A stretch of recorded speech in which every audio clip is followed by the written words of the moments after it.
Aus dem Garten. Es hat geschneit über Nacht. Ich glaube, ich habe das letzte Mal so ein Erlebnis von zu Schnee aufwachen, glaube ich, vor, weiß ich nicht, so 7 Jahren oder so gehabt. Es ist einfach so selten, dass es bei uns jetzt noch schneit, weil Linz ist halt auch relativ weit unten, also es liegt nicht hoch und es ist eh meistens Industrieschnee, aber trotzdem war das heute richtig, richtig cool. Ich habe mir dann gedacht, ich muss gleich in den Garten runterschauen. Die Katze hasst den Schnee. Sie hasst den Schnee. Es ist schlimm. Aber ja, willkommen zu Vlogmas Day 3.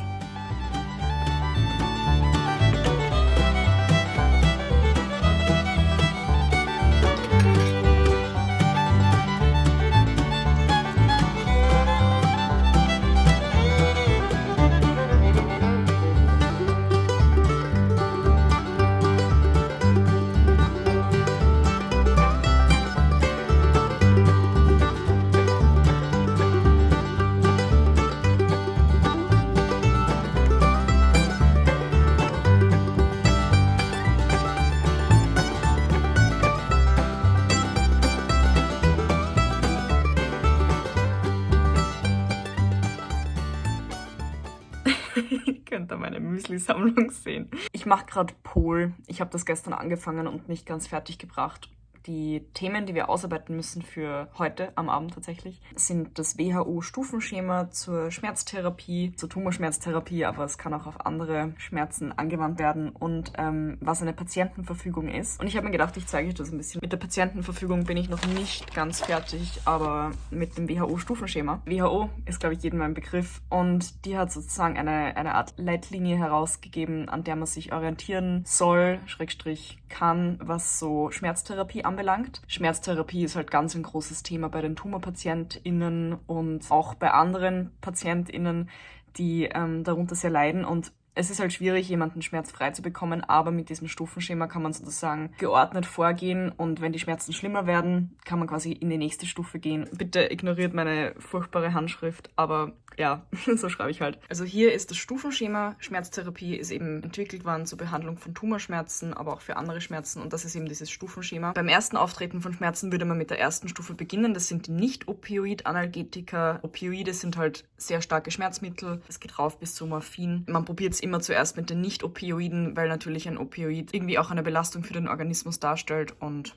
genau, darum macht man das so. Also da kann man zum Beispiel Acetylsalicylsäure geben, Ibuprofen, ich glaube, das ist uns allen ein Begriff, Metamizol. Wenn der Patient hier immer noch Schmerzen hat und die immer noch nicht gut aushält, dann kann man in die zweite Stufe raufgeben. Da kann man entweder Nicht-Opioide mit schwachen Opioid-Analgetika kombinieren oder man gibt nur die. Da gibt es eben dann Codein oder Dihydrocodein, Tilidin oder Tramadol. Das ist im Handelsnamen, glaube ich, Tramal. Das habe ich tatsächlich bei meinen Weisheitszähnen bekommen. Also es sind so Tropfen und die machen einen ziemlich schwindelig, aber sie helfen gut gegen den Schmerz. Hier wieder, man kann sozusagen zusätzlich zu diesen Schmerztherapeutika noch andere Medikamente hinzuverschreiben, sowie Nicht-Opioide. Also man kann zum Beispiel das mit einem Ibuprofen oder mit einer Acetylsalicylsäure kombinieren. Wenn da immer noch Schmerzen auftreten und der Patient oder die Patientin sagt, das ist zu wenig, sie hat immer noch starke Schmerzen, dann kann man in die dritte Stufe raufgeben, das wären dann die starken Opioid-Analgetika. Hier gibt es eben dann Morphin, Oxycodon, Fentanyl, glaube ich, kennen manche, das kann man entweder bukal, also über die Wangenschleimhaut oder ernste Mal, also über ein Pflaster verabreichen.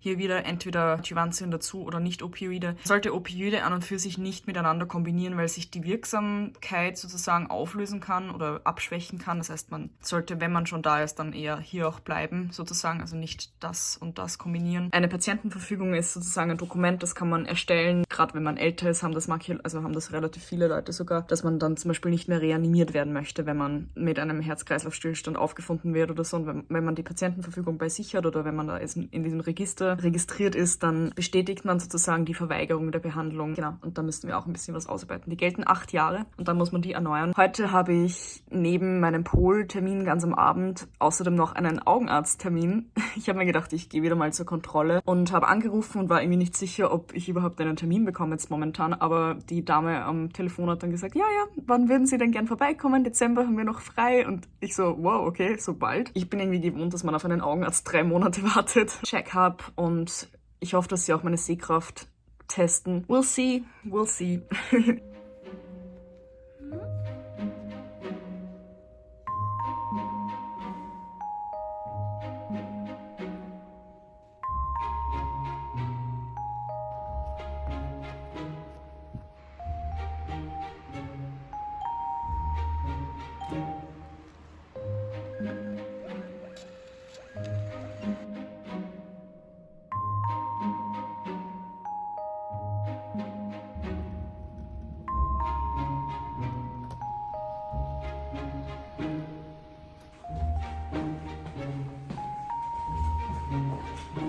Ich hoffe, ich bin ja richtig.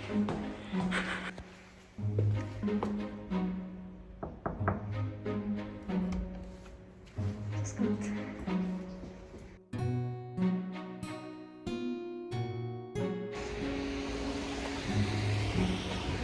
Also mein Augenarzt ist so ziemlich der coolste Augenarzt, den ich, glaube ich, je getroffen habe. Der erklärt so viel, es ist echt mega cool und der hat sich halt auch notiert, dass ich Medizin studiere und hat mich halt gefragt, wie das jetzt gerade ist und wann ich Augenheilkunde habe und dann hat er mir voll viel erzählt und so. Ich brauche eine Lesebrille.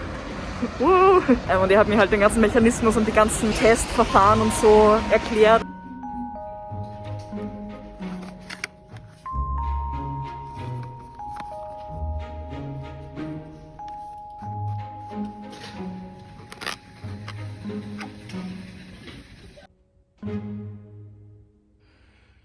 Ich bin gerade von meinem Augenarzttermin zurückgekommen und er hat gemeint, ich brauche eventuell eine Lesebrille, weil ich leicht weitsichtig bin und also er hat das gesagt, das ist überhaupt nicht dringend, wenn ich jetzt keine großen Einschränkungen habe, dann muss man eigentlich auch gar nichts machen, aber ich habe mir gedacht, ja, es stimmt, ich schaue halt voll viel auf den Computer gerade wegen der Online-Uni. Da finde ich es dann doch teilweise wirklich anstrengend, wenn dann irgendwann einmal das ein bisschen so verschwimmt und so. Und er hat das auch ausprobiert und hat mir eben Gläser mit einem halben Dioptrien eingestellt und da war es wirklich um einiges besser. Und mein Augenarzt hat mir auch etwas angeboten, das wir mal machen können, wenn ich Lust und Zeit dazu habe. Er hat gemeint, es gibt so einen gewissen Graubereich, wo das Auge Sehstörungen automatisch ausgleicht und der ist ein bisschen größer bei jungen Leuten. Das heißt, junge Leute können Sehstörungen noch leichter ausgleichen und die kann man dann aber mit diesem Sehtest nicht messen, weil man kann ja irgendwie im Gehirn das nicht einfach ausschalten. Was man aber machen kann, ist, dass man die Akkommodation von der Pupille, dieser Sphinktermuskel, also dieser runde Muskel um die Pupille herum, man kann den sozusagen für kurze Zeit lähmen oder ausschalten und dann wird die Pupille ganz weit und dann kann man nochmal messen, wie die Sehstörung eigentlich quasi ungefiltert aussieht und das kann irgendwie bei jungen Leuten doch so ein halbes bis ein ganzes Dioptrien ausmachen. Das muss ein bisschen einwirken, hat er gemeint, das sind so Augentropfen. Ich glaube, das ist ein Parasympatholytikum. Ich glaube, I don't know. Ich würde es voll gern mal machen in den Ferien oder so. Er hat das jetzt auch dokumentiert und dann werden wir das mal ausprobieren. Ich bin echt schon gespannt, wie das ist. Aber für jetzt habe ich mal so einen Verordnungsschein für eine Sehhilfe.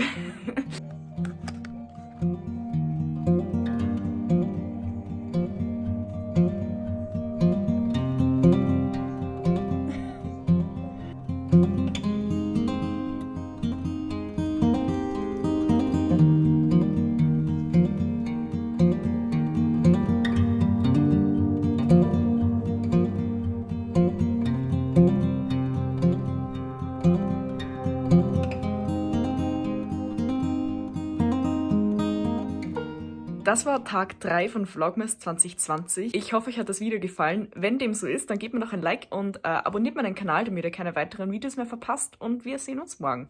Ciao!